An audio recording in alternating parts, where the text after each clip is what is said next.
Hello, have a nice day. अभी 3 या 4 दिन पहले एक प्रोग्राम में मैं बोल रहा था,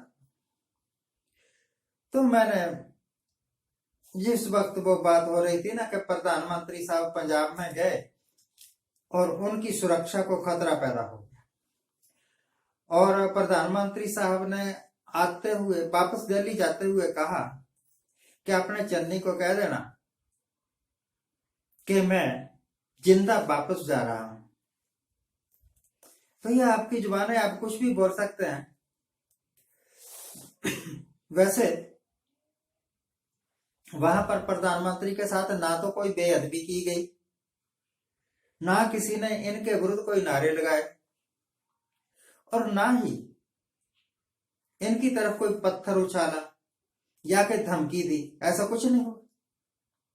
फिर भी जनाब जी, आपकी सुरक्षा को खतरा पैदा हो गया तो सचमुच ही आप बड़े कमजोर दिल आदमी हैं। मुझे याद है 1988 में राजीव गांधी साहब ऊना में आए थे, बहुत भयंकर फ्लड आए थे, तो आए थे ऊना में, और मैं उन्हें मिलने गया था। मेरे साथ मेजर साहब भी थे। तो यकीन माने, राजीव गांधी साहब एक हाथ में अपने जूते हटाए हुए थे, क्योंकि कीचड़ था, कीचड़ में जूते पहन के चला नहीं जा सकता था। एक हाथ में अपने जूते उठाए हुए थे, दूसरे हाथ से अपना पजामा संभाला हुआ था, ऊपर किया हुआ था, और चले आ रहे थे हमारी तरफ। और थे हम कांग्रेस के बहुत विरोध, क्योंकि 4 साल पहले ही सिखों का कत्लेआम हुआ था दिल्ली में। जब उस आदमी की इतनी सिंपलिसिटी देखी तो मेरे दिल का, मेरे साथ जितने भी थे, उनके दिल का जितना भी जहर था ना, वो खत्म हो गया। इसको क्या जरूरत है नंगे पांव का भी चला ही नहीं होगा। वो हमारी तरफ आ रहा है, एक हाथ से पजामा उठाया हुआ है, एक हाथ से जूता उठाया हुआ है अपना। ये हिंदुस्तान के प्रधानमंत्री की सिंपलिसिटी मैं बता रहा हूं आपको। डेनमार्क के प्रधानमंत्री, स्वीडन के प्रधानमंत्री, कर्नाटक के प्रधानमंत्री, कई बार हम देख चुके हैं वीडियोस में, साइकिल पर दफ्तर जाते हैं और उनके साथ कोई फौज फरना नहीं होती। जब तक प्रधानमंत्री नहीं बनते, ये आम आदमी होते हैं, जिस वक्त प्रधानमंत्री बन गए उस वक्त सारी दुनिया के जो दुश्मन है ना, वो इनके दुश्मन हो जाते हैं।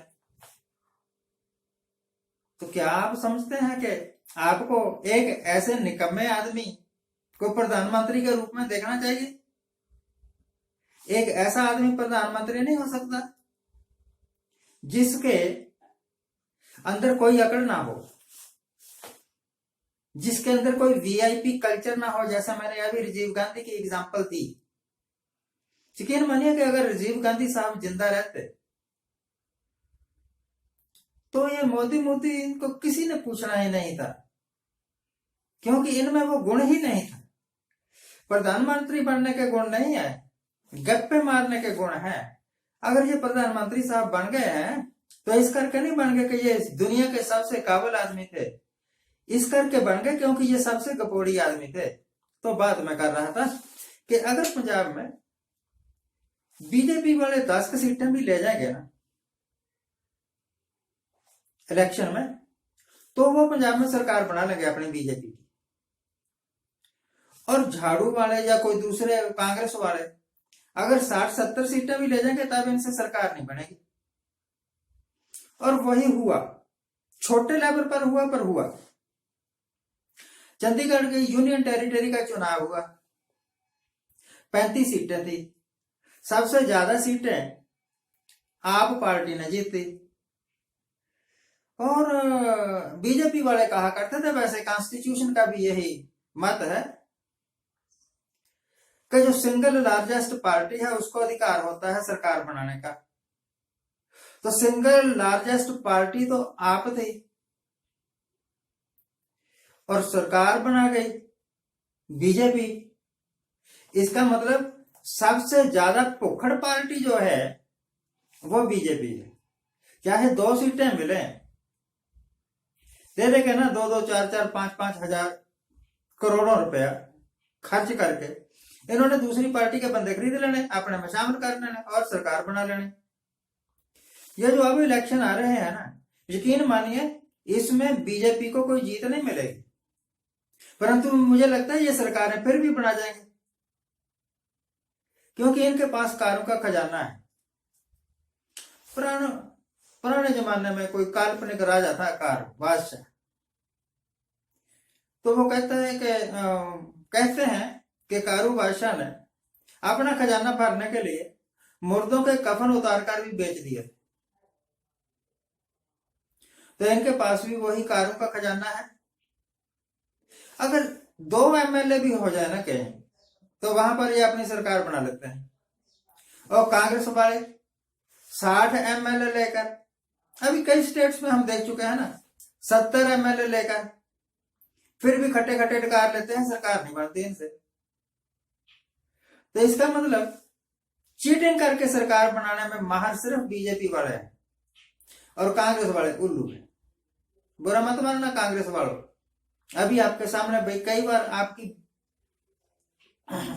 आपके मुंह का निवाला छीन के लगे बीजेपी वाले। मुझे ना तो बीजेपी वालों से कुछ लेना है, ना कांग्रेस वालों से कुछ लेना है, परंतु मुझे इस बात से लेना है कि हमारा देश कहां जा रहा है। अगर सरकार किसी ऐसे आदमी के हाथ में आती है जो महाभुक्खड़ है, सरकार बनाने के लिए कुछ भी तलबे चाट सकता है, दूसरे के पैसों से खरीद सकता है दूसरे को, या खुद लेट सकता है कि भैया मेरे सिर पर पांव रख ले बेशक, परंतु राज मुझे करना है। तो यकीन मानिए कि वो राज करने के लिए नहीं आया। एक बार राज उसके हाथ में आ गया, फिर वो आपको बेच के रख देगा, जैसे अभी हो रहा है। 2013 में गला फाड़ फाड़ के चीख रहे थे, कह रहे थे कि महंगाई बहुत हो गई है, प्रधानमंत्री को दिखता नहीं है, गरीब आदमी का जीना दुर्लभ हो गया है।